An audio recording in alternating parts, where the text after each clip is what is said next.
ज्यादा आसनों को बदलना ये इस बात का द्योतक है कि आपका मन एकाग्र नहीं है। नहीं तो आप एक ही आसन में, हमारे तो कुर्ते की सरवट भी नहीं बिगड़ती 3 घंटा कथा करने के बाद।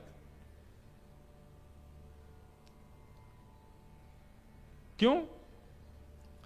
नेत्रम वक्त्रम विकारेण। सत्संग क्या करता है? मन को एकाग्र करना सिखाता है, मन को स्थिर बनाता है, और मन जैसे स्थिर होता है आप सर्वांगीण स्थिर होना प्रारंभ कर देते हैं।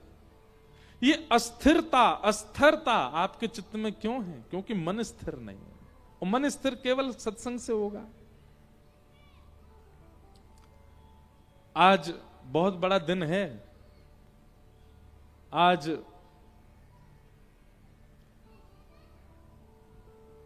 हिंदू हृदय सम्राट छत्रपति श्री शिवाजी महाराज का जन्मोत्सव है। आज ये कोई मानव नहीं रहे होंगे, निश्चित ही ठाकुर जी का अंश ही पधारा पृथ्वी पर। आपको पता है, अब देखिए ज्यादा उनके विषय में तो मुझे भी थोड़ा ही थोड़ा पता है, पर जितना पता है उतना पर्याप्त पता है। इतना तो सबको पता होना चाहिए। पर छत्रपति शिवाजी महाराज नित्य सत्संग करते थे। और किनका सत्संग करते थे? हमारे महाराष्ट्र में जिन्होंने पंडरीनाथ भगवान को खूब अपनी वाणी से रिझाया, श्री तुकाराम जी महाराज। तुकाराम जी का सत्संग श्रवण करते थे, श्री सत्संग श्रवण करते थे, उनको गुरु मानते थे, उन्हीं के शिष्य हैं। तो छत्रपति शिवाजी का ये नियम था,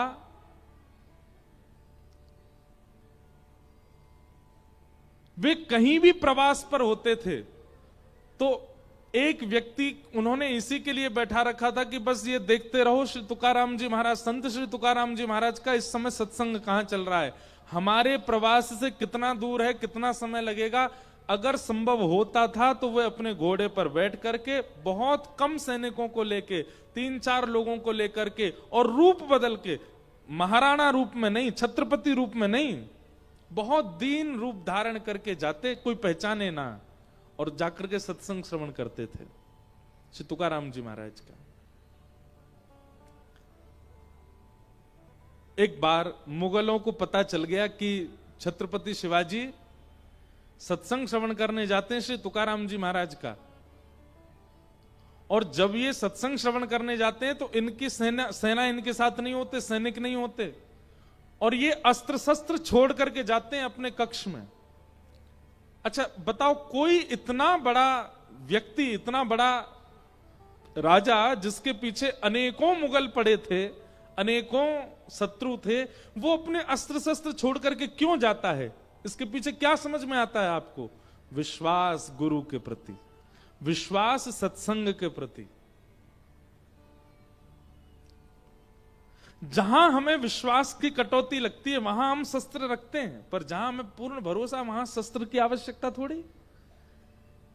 तो एक बार मुगलों को पता चल गया कि शिवाजी महाराज जाते हैं और सत्संग करते हैं, कोई सेना नहीं रहती और इनके साथ अस्त्र शस्त्र भी नहीं होते। तुकाराम जी के सत्संग की सारी लिस्ट निकलवाओ, और वहां हम जाकर के सत्संग के बीच में छत्रपति पर आक्रमण कर सकते हैं। तो एक बार तुकाराम जी का सत्संग चल रहा था, शिवाजी महाराज को पता चला तो अपनी सेना छोड़ करके, अपने वस्त्र बदल करके, अपने अस्त्र शस्त्र छोड़ करके बिल्कुल सामान्य सा रूप धारण करके पहुंच गए। और मुगल पहले ही वहां पर अपनी पूरी व्यवस्था कर चुके थे कि यहां छत्रपति आएंगे तो यहीं पर ही उनको बंदी बना लिया जाएगा, और यहीं पर उनके साथ में जो हमें करना कर देंगे, यही सबसे अच्छा अवसर है। शिवाजी महाराज जाकर के तुकाराम जी का सत्संग श्रवण करने लगे, नेत्र बंद करके, बड़े ध्यानस्थ होकर के, एकाग्र होकर के सत्संग कर रहे थे। और तभी श्रोताओं का, सत्संगियों का रूप धारण करके वहां मुगलों ने प्रवेश किया, छुपा करके अस्त्र शस्त्र। जैसे ही सत्संग में प्रवेश किया तो वहां 100-200 जितने भी वैष्णव बैठे थे सब छत्रपति के रूप में प्रकट हो गए। अब मुगल ये पहचान नहीं पा रहे कि इनमें से असली छत्रपति कौन है, इनमें से असली शिवाजी कौन है। जिसको देखें वही शिवाजी के रूप में दिखाई देने लगा है। महाराज मुगलों की बुद्धि घूमने लगी, चकराने लगा दिमाग, ये क्या हो गया, इतने सारे शिवाजी, 200 शिवाजी महाराज बैठे हैं भीतर। दौड़ करके गए और जाकर के मुगल शासक को कह दिया, बोले महाराज इससे बढ़िया तो युद्ध भूमि में ही लड़ लेंगे। क्यों? लाखों की सेना के बीच में छत्रपति अकेला दिखाई तो देता है, पर सत्संग में नहीं जाएंगे। बोले क्यों? बोले वहां तो सारे ही छत्रपति बन जाते हैं, वहां तो तुकाराम जी में भी छत्रपति शिवाजी की झलक सी दिखने लग जाती है, वहां नहीं जा सकते।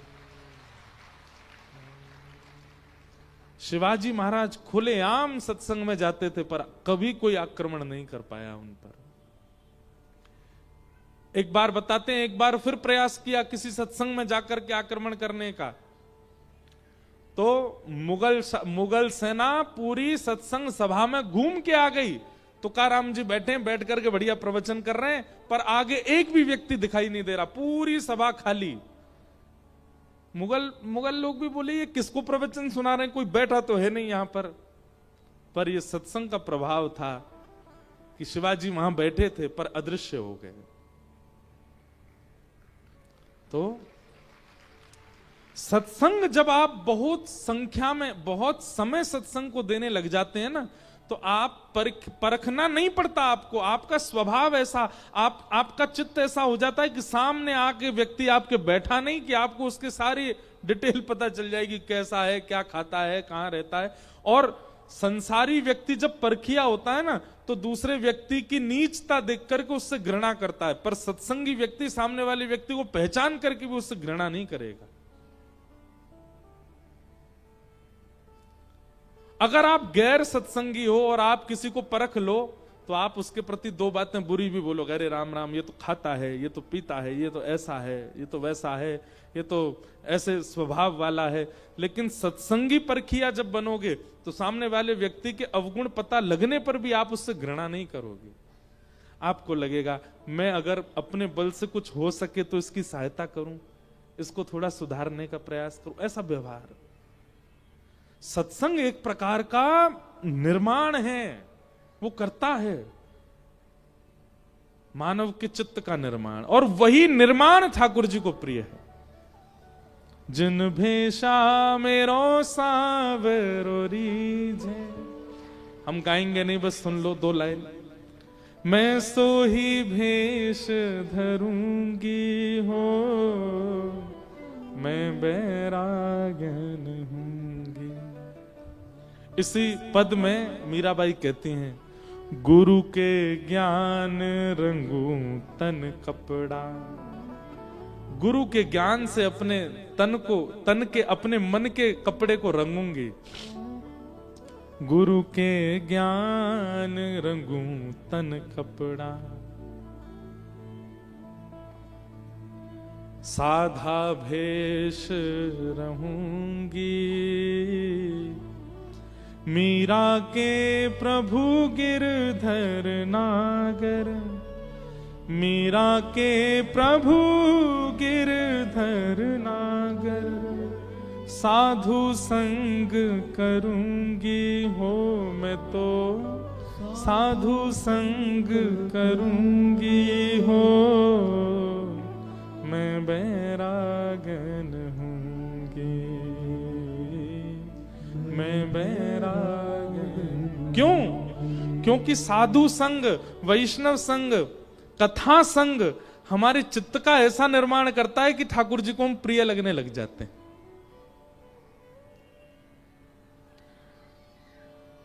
पूतना रूप बदल करके गई, इतनी सुंदर बन करके गई कि जो देखता है पूतना को वही मोहित हो जाता है।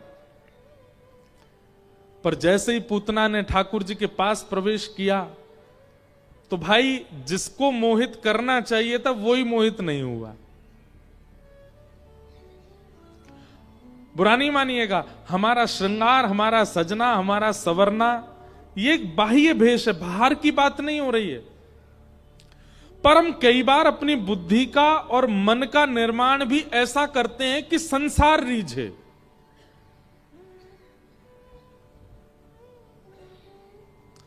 वो ज्ञान लेने का प्रयास करते हैं जिनको चार बातें, चार लोगों के बीच में जब मैं जाकर के कहूं तो चार मेरी वाहवाही करें। ऐसा ज्ञान हम लेना चाहते हैं बुद्धि में, ऐसा व्यवहार हम चित्त से करते हैं कि चार लोग हमारे बारे में प्रशंसा करें, हमको देख करके कहें वाह भाई, तेवर हो तो ऐसे हो, रुतबा हो तो ऐसा हो। चार लोग कहें कि हाँ भाई पैसा वाला व्यक्ति है, ऐसा है वैसा है। हम ऐसा निर्माण करते हैं हम अपना कि जिससे संसार रीझे, समाज रीझे। लेकिन एक बात याद रखिएगा, इस संसार का एक बहुत कटु स्वभाव है। वो आज आपसे रीझ रहा है, कल आपसे रीझेगा, इस बात की कोई गारंटी नहीं है। इस संसार का कटु सत्य है। आप कितना भी अपना निर्माण कर लीजिए दुनिया को रिझाने के लिए, एक दिन ये सब आप पर हंसेंगे, आपको देखेंगे तक नहीं।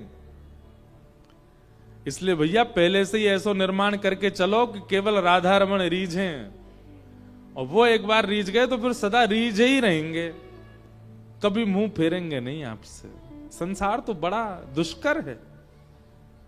इसलिए संसार को प्रिय लगे ऐसा स्वभाव, संसार को प्रिय लगे ऐसा ज्ञान, संसार को प्रिय लगे ऐसा निर्माण अपना अब बंद कीजिए करना। अब तक कर लिया ना, अब मत कीजिए। अब आज से और अगले क्षण से ही ऐसा निर्माण करो कि कभी श्री राधा रमण रीझ है, कभी ठाकुर जी रीझ है। ये पद पूरी दुनिया गा रही है, अभी सब बालक गाते हैं, जिन भेषा मारो सांवरो रीझो, पर उसका भाव कौन समझ रहा है? बनी है ऐसे कि राधा रमण रीझ है आपसे।